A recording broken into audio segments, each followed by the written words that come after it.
The great doors of the council chamber opened with their usual heavy sound. Ambassador Kelvan walked through them, his scales catching the light from the crystal ceiling above. He had attended these meetings for 30 years now, and they all felt the same. Boring speeches, pointless debates, and too much time wasted on small matters.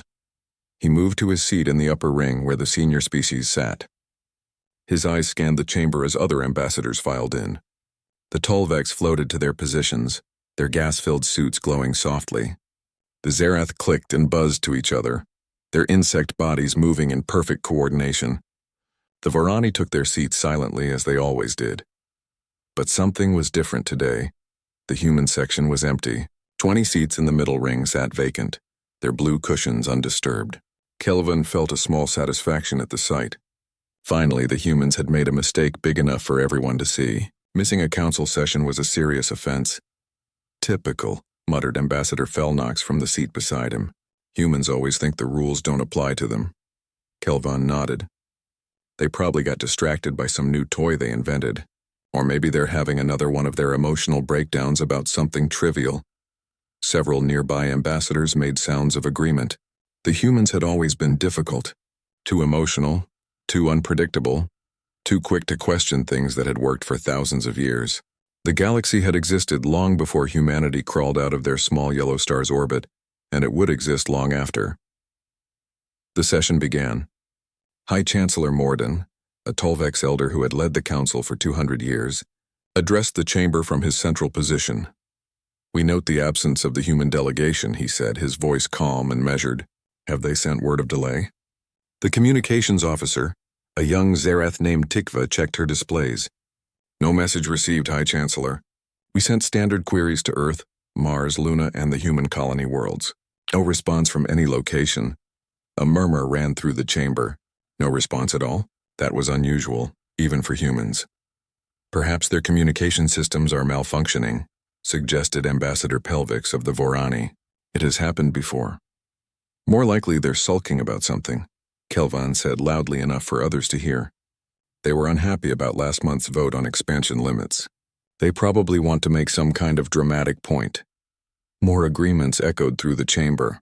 Everyone remembered that vote. The council had decided, quite reasonably, that human expansion needed supervision. Humans had spread to over 300 worlds in just 200 years. It was reckless, dangerous even.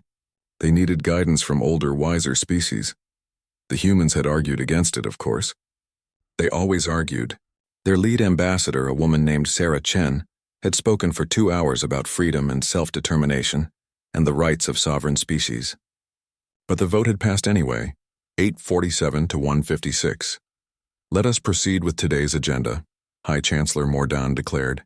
"The human delegation will face consequences for their absence when they return." The meeting continued. Trade disputes were discussed. Border adjustments were debated. A request from the Kilnak species for better mining rights was approved. All normal business. But as the hours passed, small problems began to surface. Problems that seemed minor at first. "Item 47, announced the Chancellor. "The quarterly report on Sector 7 patrol routes." Silence followed. The officer responsible for that report checked his data pad, confusion on his face. "High Chancellor, the report was to be submitted by the human colonial fleet. We have not received it." "Then we use last quarter's data," the Chancellor replied. "Item 52, medical supply distribution to frontier worlds." Again, silence. "That program is coordinated by human medical ships, High Chancellor." Item 69, jump gate maintenance schedule for the Outer Rim. "That is managed by human engineering teams." High Chancellor, by the end of the session, 17 items had been delayed because they required human input or action. Kelvin felt his satisfaction fading into something else. Annoyance, perhaps, or the first touch of concern. In the corridors after the meeting, ambassadors gathered in small groups, speaking in low voices. "It's been 3 weeks," one said. 3 weeks since anyone has heard from any human anywhere." Another added, "Their ships are gone from the patrol?" "Routes.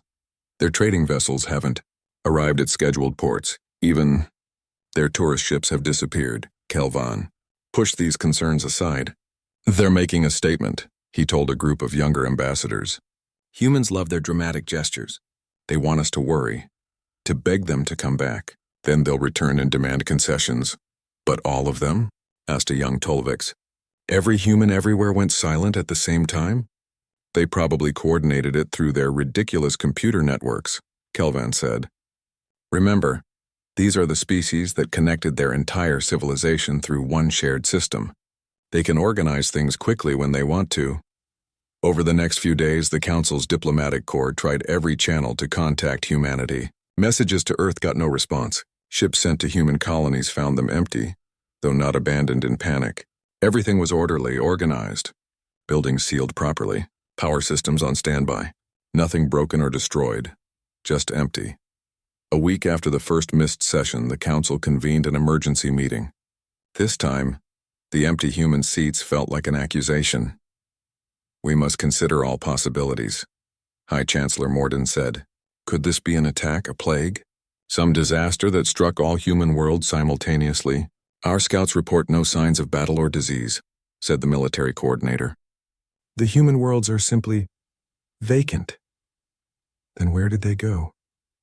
Demanded Ambassador Felnox. No one had an answer.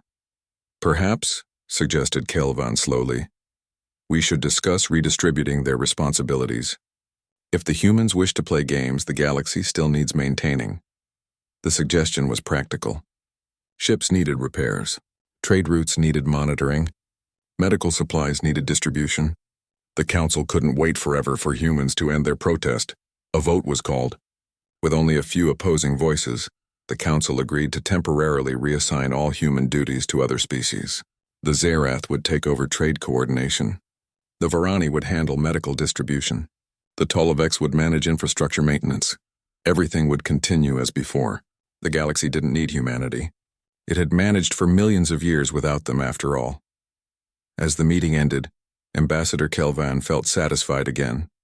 This would teach the humans an important lesson about their place in the galactic order. When they finally returned, tail between their legs, they would be more humble, more willing to accept guidance. He returned to his office and found a message waiting. It was flagged as arriving 3 weeks ago from the human delegation. His system had held it for his review before auto-deleting, as he'd instructed for all human non-urgent messages. Kelvan almost dismissed it. But something made him open it. The message loaded for 3 seconds, displayed the words "You'll figure it out eventually," and then wiped itself from existence, taking the sender data with it. Kelvan stared at the empty screen for a long moment. Then he deleted the notification and went home. In the empty human sectors of the station, life support systems continued their quiet work. In the silent human colonies, automated systems maintained perfect order. And in the cold dark between stars, the last human ship crossed the galaxy's edge and vanished from all sensors. No one noticed. Not yet. 4 months had passed since the humans disappeared. Ambassador Kelvan sat in his office reading reports that made his scales itch with discomfort. The feeling had become familiar lately. The first real problem had started in the frontier regions. Colony worlds at the edge of Council space began reporting increased attacks from pirate groups. This wasn't unusual by itself. Pirates had always existed, but the frequency had tripled, then tripled again. The patrol routes that human ships had monitored were empty now. The Vorani had agreed to take over those duties, but they only had 1/3 the number of ships. They covered the most important areas and ignored the rest. The pirates noticed immediately. 16 colonies raided this month, reported Commander Zaksik at the military briefing. 43 merchant vessels seized. Estimated loss of goods worth 2 million credits. We need more ships on patrol, said another officer.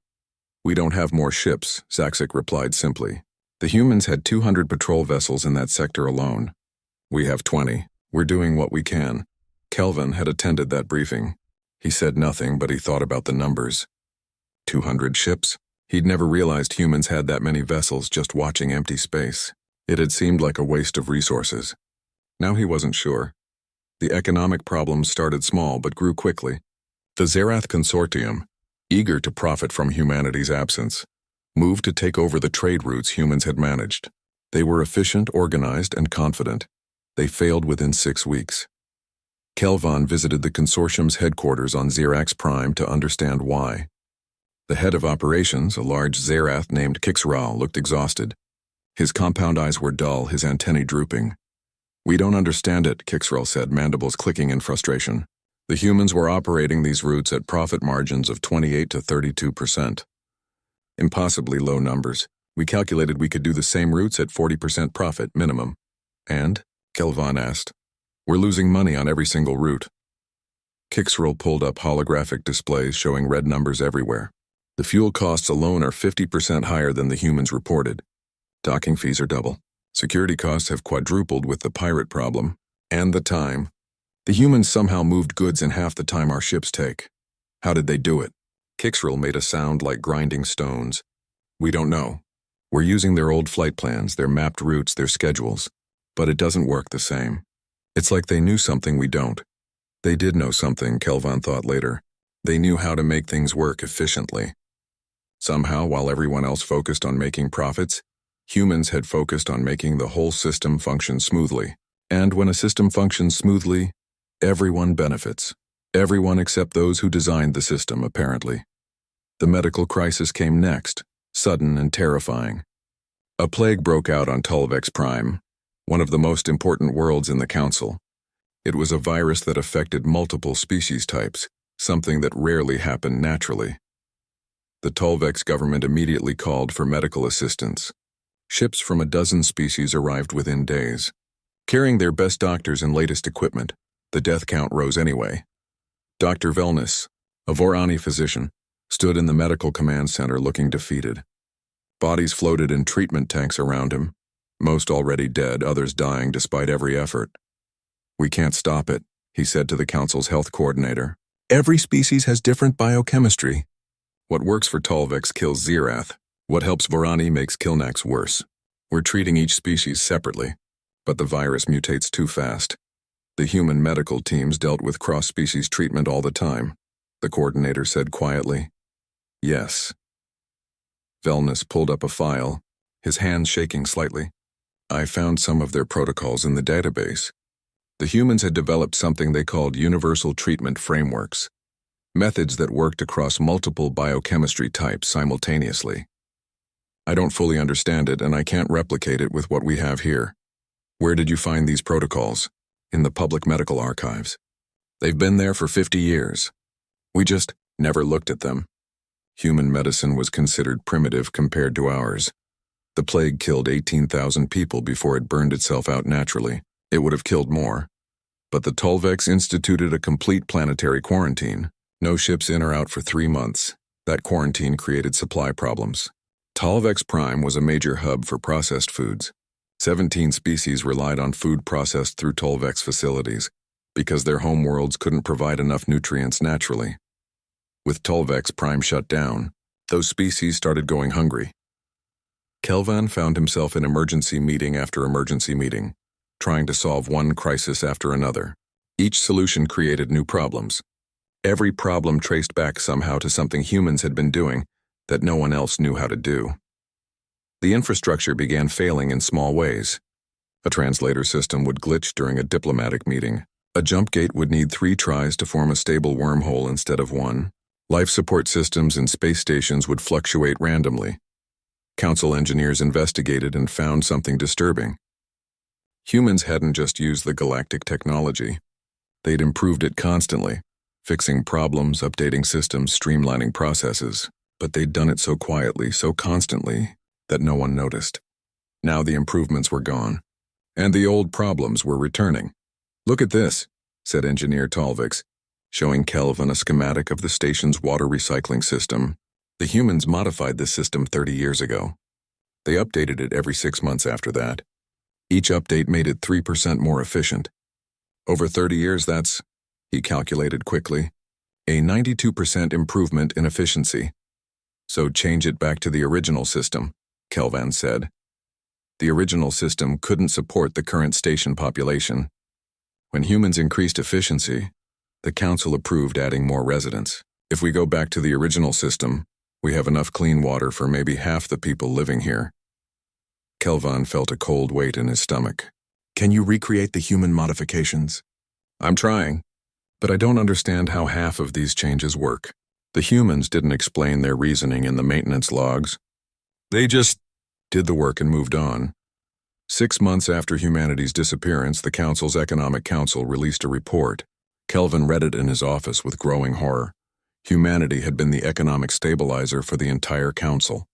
When one species' economy struggled, human traders increased business with them. When another species' economy grew too hot, risking inflation, humans reduced trade gradually, cooling things down.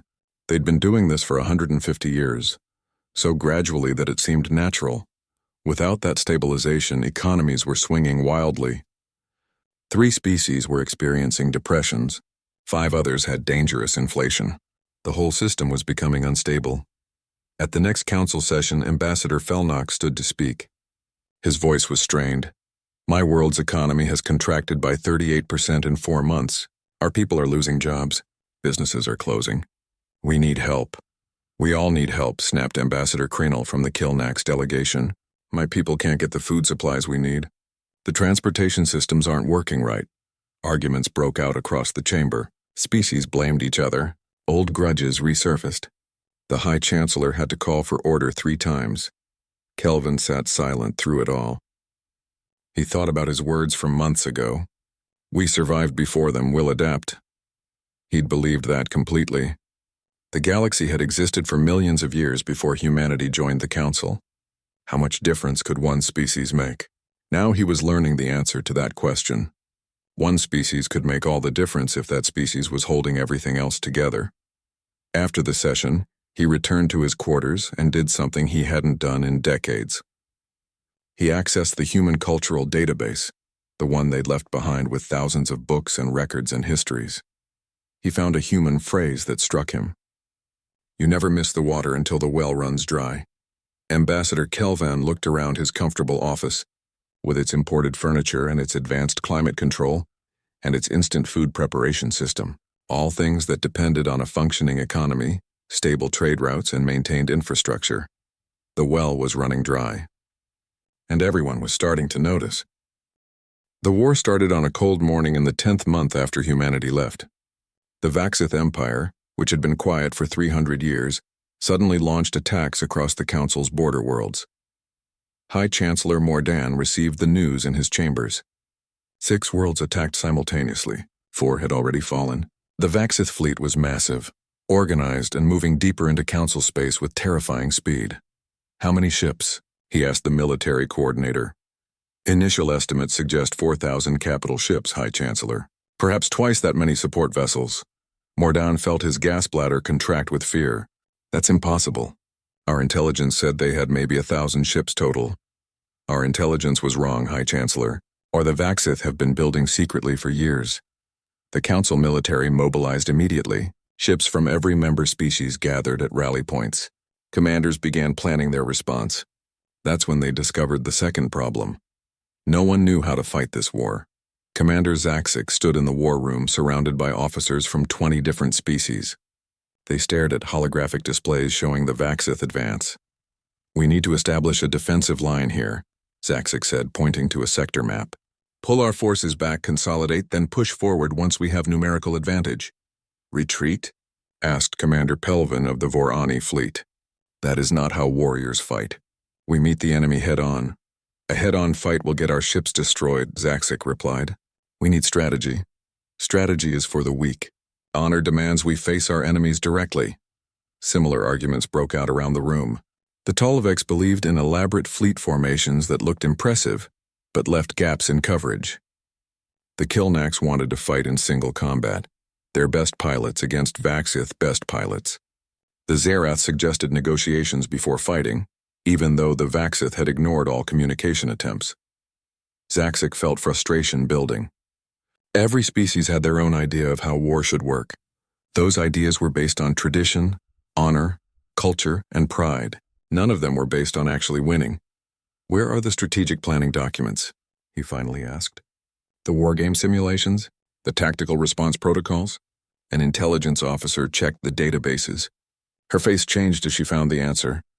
All our war planning documents were written by human military advisors, Commander. The humans also conducted all our war game exercises and wrote all our tactical response frameworks.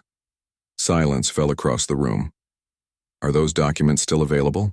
Zaxic asked quietly. Yes, but The officer hesitated. "Commander, most of us have no training in human military doctrine.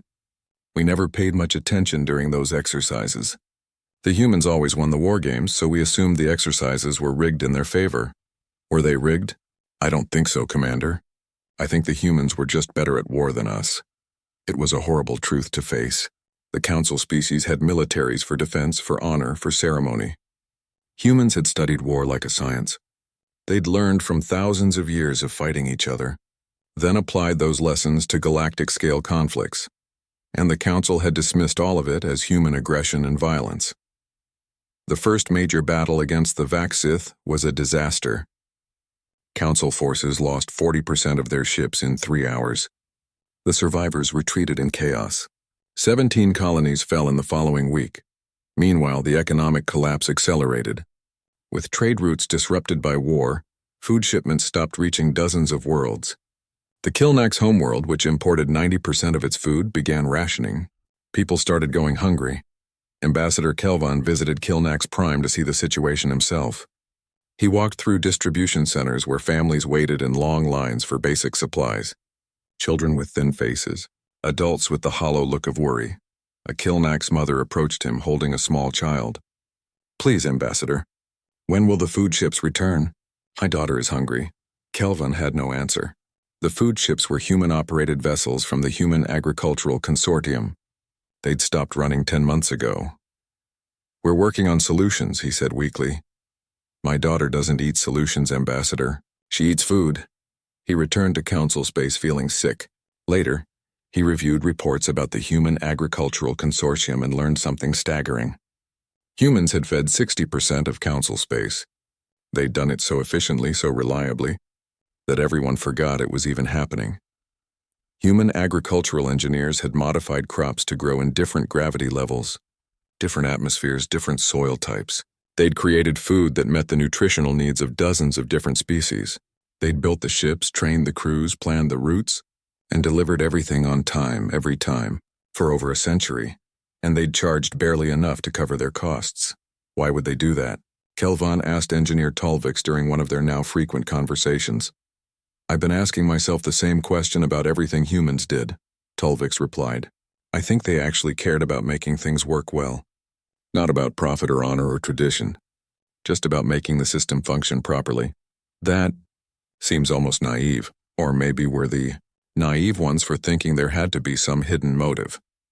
The Council attempted to create their own agricultural system, but it was too little, too late.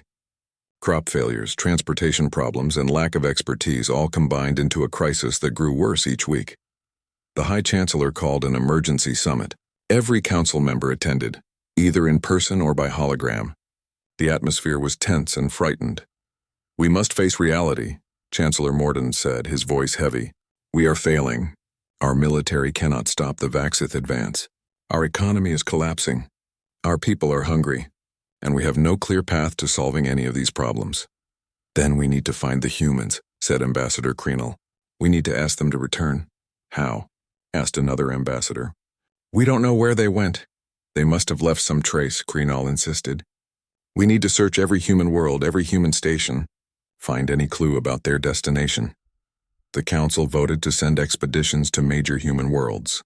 Kelvon volunteered to lead one of them.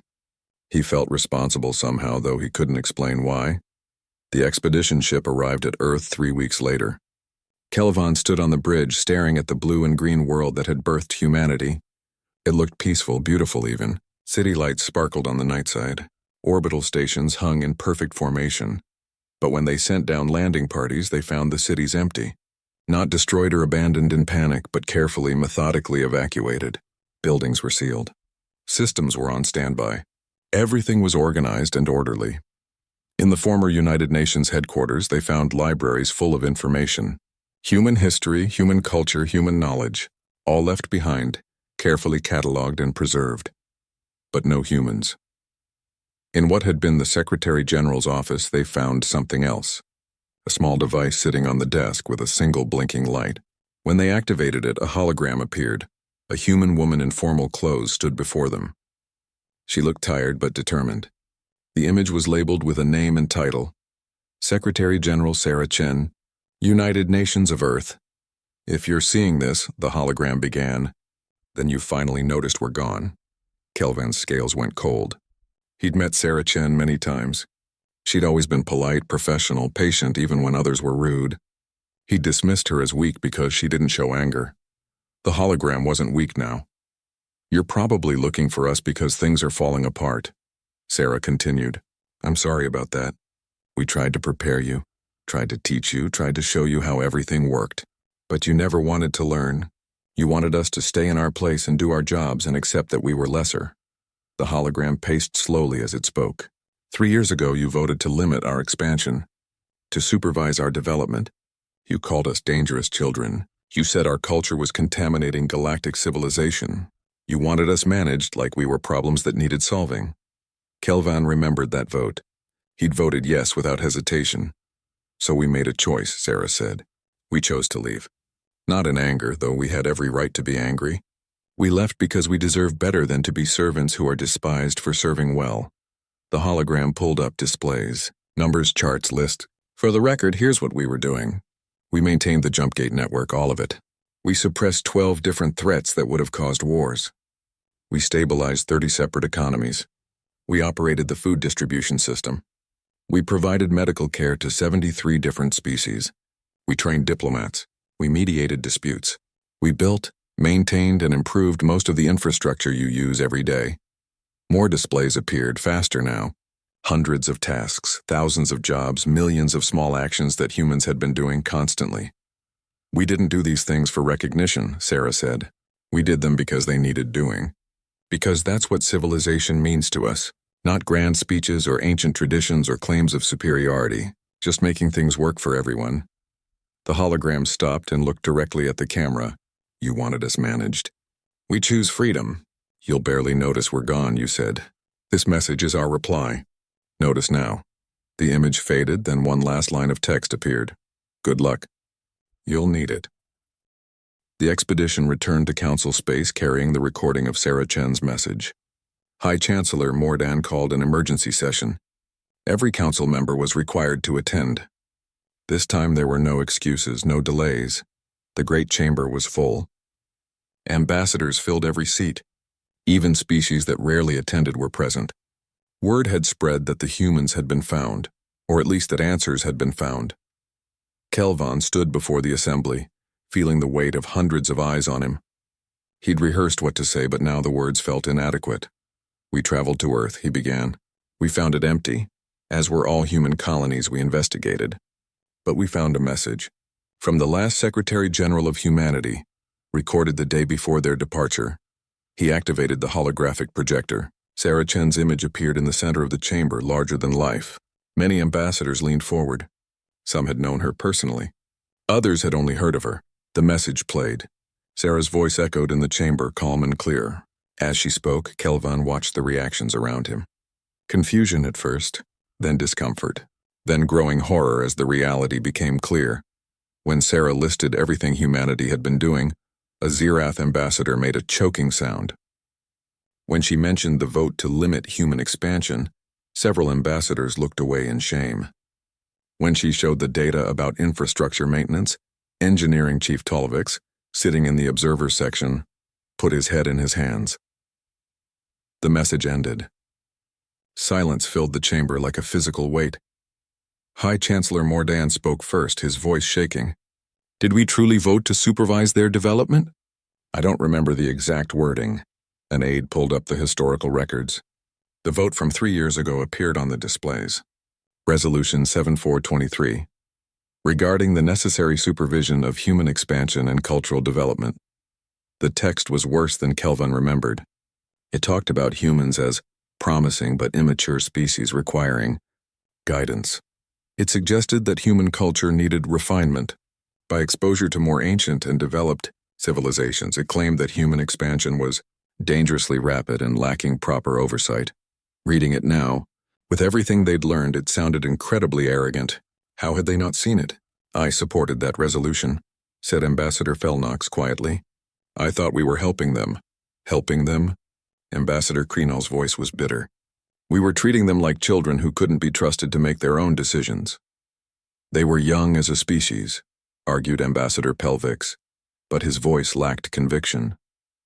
Only 200 years in the Council. We've been here for thousands of years, and in those 200 years they became essential to everything, Krenal shot back. While we spent thousands of years talking about honor and tradition, they spent 200 years actually doing the work. Arguments began breaking out across the chamber. The Chancellor called for order, but it took several minutes to restore quiet. We need to discuss our options, Mordan said finally. Can we contact them? Ask them to return? The expedition's navigation officer stepped forward. He was a young Tolvex, and he looked nervous addressing the Council. We tracked their departure trajectory, he said. 847 colony ships traveling in formation. They left from 200 different locations across human space, all within a 6-hour window. They rendezvoused beyond the galactic rim, then jumped to faster-than-light speed. He pulled up a display showing the galaxy with a line stretching away from it toward a distant point. They're traveling to the Andromeda Galaxy. At maximum FTL speed, the journey will take approximately 1,000 years. They departed 10 months ago, so they're currently, he calculated, approximately 15 light-years from our galaxy. 15 light-years? Ambassador Felnock sat up straight. That's nothing. We can send ships. We can catch them. No, Ambassador, we cannot. The officer looked apologetic. The human colony ships are traveling at sustained FTL speeds we've never achieved.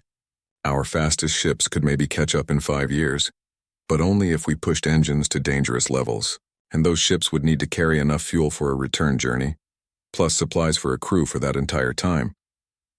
So we could still do it, Felnox insisted. 5 years to catch them, ask them to return. And why would they agree? Asked Krenal quietly. We dismissed them. We insulted them. We treated them as lesser beings even while depending on them for survival. If someone treated your species that way, would you come back just because they asked? The question hung in the air. No one answered. Kelvon stood again. There's more we learned from the human data archives, about how they saw themselves and how they saw us. He pulled up files from Earth's databases, historical documents, cultural records, internal communications from human leaders. Humans called themselves the Guardians, he said. Not rulers, not masters, guardians.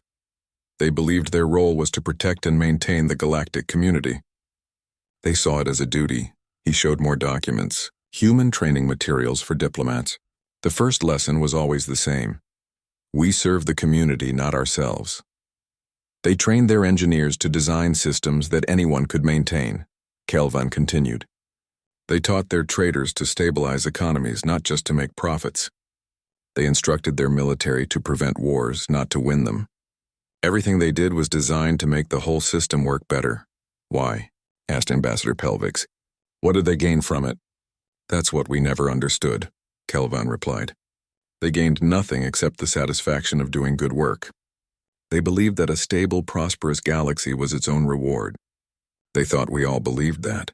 He pulled up one more document, an internal memo from the Human Council to Earth, written 5 years before they left. This is where they started to realize we didn't share their values, Kelvon said. Listen to this part. He read aloud. Observation. Other council species view our maintenance work as servitude rather than service. They believe we do this work because we are inferior and have no choice. They don't understand that we choose this work because it needs doing. Recommendation. We need to educate other species about human values and motivations. However, initial attempts at cultural exchange have been dismissed as quaint human idealism. Several ambassadors shifted uncomfortably in their seats. Kelvon continued reading. 5-year assessment, no progress. Other species continue to view humans as useful servants. Multiple instances of condescension, dismissal of human achievements, and assumptions of human inferiority. The vote to supervise our development was the final indication that we will never be viewed as equals, regardless of our contributions. He closed the file. They tried to teach us. We didn't listen. They tried to explain their values. We dismissed them as naive. They built and maintained our entire civilization, and we thanked them by voting to supervise them like children. The chamber was silent again. Can we apologize? Asked a young ambassador from the Kilnax delegation. Send a message explaining that we understand now? That we were wrong? The navigation officer shook his head.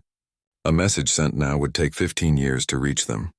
They would receive it while traveling through the void between galaxies. And even if they wanted to turn back, the energy required to decelerate and reverse course for such a large fleet? He hesitated. I'm not sure it's possible.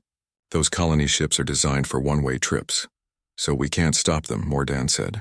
We can't reach them. We can't call them back. They're gone forever. Yes, High Chancellor. The weight of that reality settled over the chamber. Some ambassadors looked devastated. Others looked angry, though Kelvan suspected they were angry at themselves.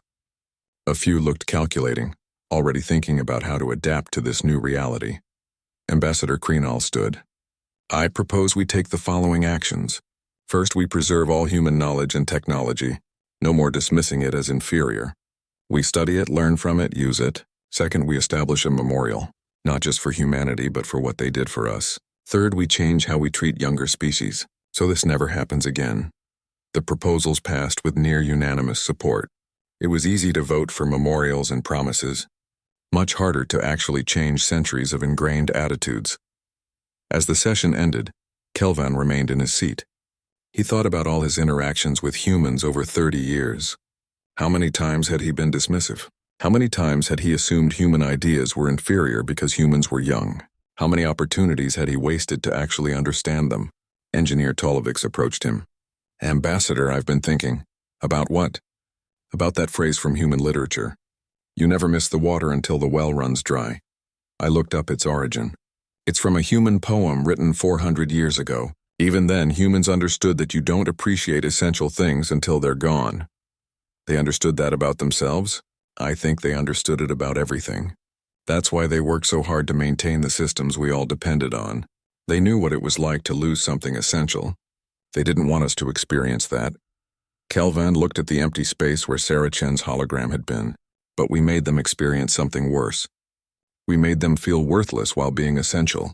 We made them understand that all their work would never earn them respect. 2 years after humanity's departure, Ambassador Kelvan stood in what remained of the council chamber. Half the building was gone, destroyed in a Vaxith bombing raid 3 months earlier.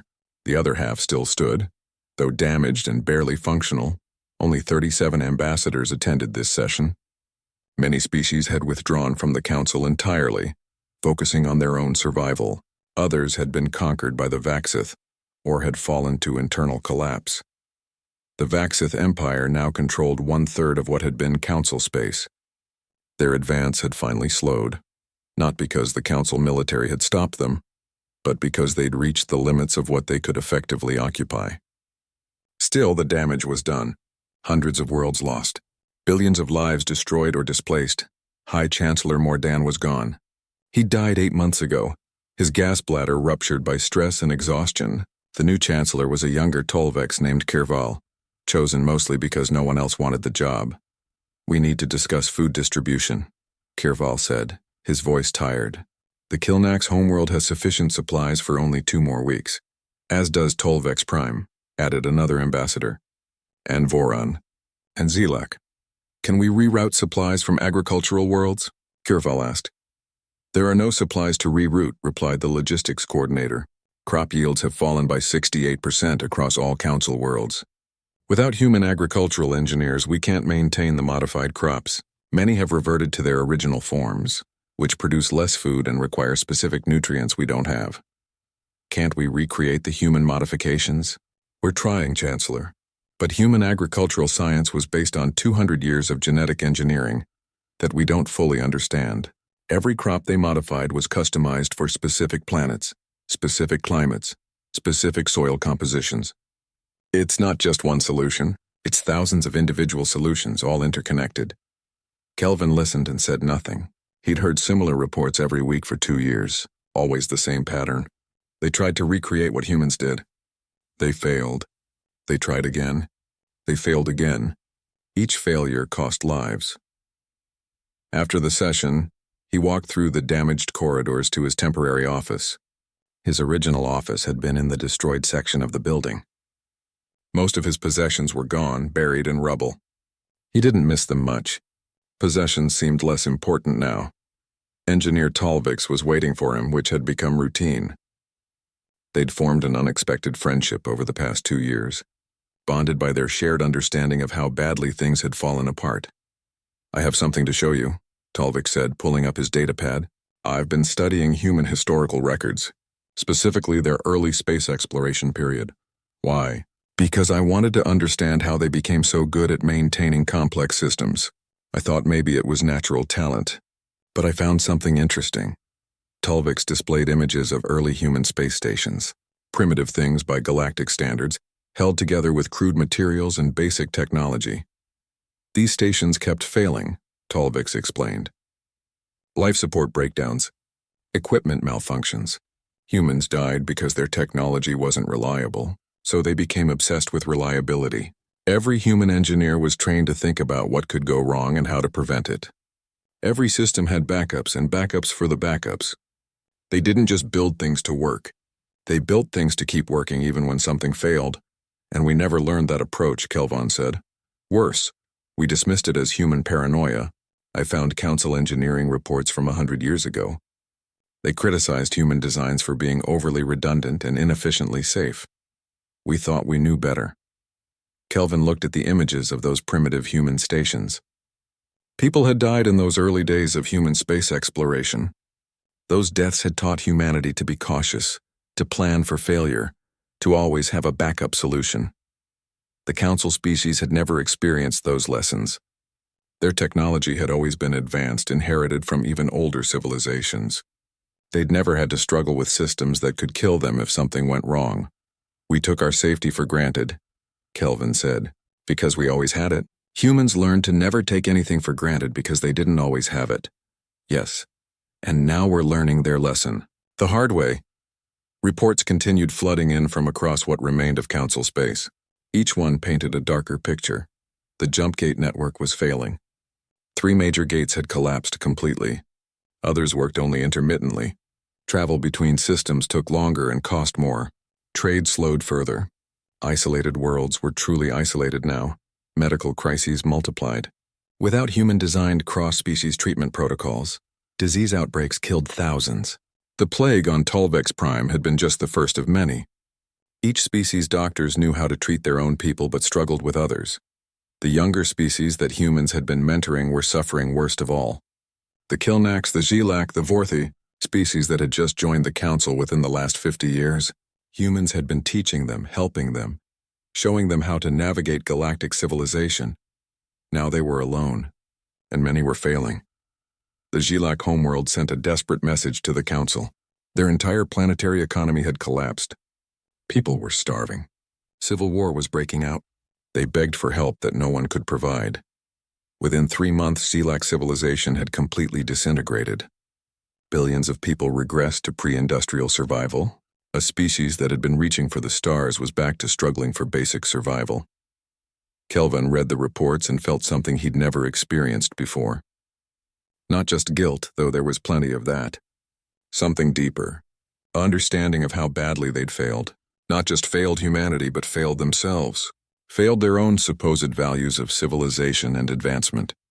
The council had always prided itself on being advanced, enlightened, superior. But what did superior mean if you couldn't maintain your own civilization without one species holding it together? One evening, Kelvin returned to his quarters and found a message waiting. It was from Commander Zaksik of the military. The message was flagged as urgent. "Ambassador Kelvin, you requested notification if we detected any change in the human fleet's trajectory. We've detected something. Please report to military headquarters immediately." Kelvin felt his heart beat faster. Had humanity decided to return? He rushed to headquarters, hope and fear mixing in his chest. Commander Zaksik met him in the observation room. Holographic displays showed the galaxy with a bright line stretching away from it toward Andromeda. "We've been tracking their progress," Zaksik explained. "It's difficult over such distances, but we have sensitive enough equipment to detect their FTL signatures. Here's their current position." A point of light appeared on the display far beyond the galactic rim. "They're 17 light-years away now," Zaksik continued. "Exactly on course. Exactly on schedule. Their fleet formation is perfect. Not a single ship has fallen behind or deviated." "Then why did you call me?" "Because of this." Zaksik pulled up another display. We detected a brief communication burst from the human fleet 3 days ago. Tight beam transmission pointed back toward our galaxy. We managed to intercept and decode it. He played the transmission. It was simple, just a few words in standard galactic language. 17 light years. All ships functional. All systems nominal. No issues reported. Continuing as planned. They're sending progress reports, Kelvan said quietly. Even now, they're still maintaining records and following protocols. Yes, and there's one more thing. Zaxik looked uncomfortable. The transmission included a brief addendum. Personal message from their current fleet commander. It says, to anyone listening, we don't regret leaving. We regret that you made leaving necessary. We hope you learn to value what you have before you lose it all. Good luck. Kelvin sat down heavily. The message wasn't angry. That would have been easier somehow. It was just sad. Disappointed like a parent watching a child make terrible mistakes and being unable to stop them. Can we send a reply? He asked. The signal delay is 17 years. Any message we send now would reach them after they're 34 years further away. And Ambassador, Zaxik hesitated. What would we say? Sorry, we understand now. They already know we're sorry. They knew we'd understand eventually. That's not why they left. They left because they lost hope that we'd ever treat them as equals. Yes. And nothing we say now will change that. Words are cheap. They watched our actions for 200 years, and our actions told them everything they needed to know. Kelvan left headquarters and walked through the damaged city. Refugees from conquered worlds lived in temporary shelters. Food distribution centers had long lines. Medical clinics overflowed with patients. Everywhere he looked, he saw the evidence of collapse. The council called one final session. Not a regular meeting, but a gathering to formally acknowledge reality. Only 23 ambassadors attended. The others couldn't afford to send representatives anymore. Ambassador Krenal stood to speak. She looked older than Kelvan remembered, worn down by 2 years of crisis. We need to face the truth, she said. The council is finished. Not officially, perhaps. We still meet, still vote, still pretend we have authority. But the reality is that council space has fragmented.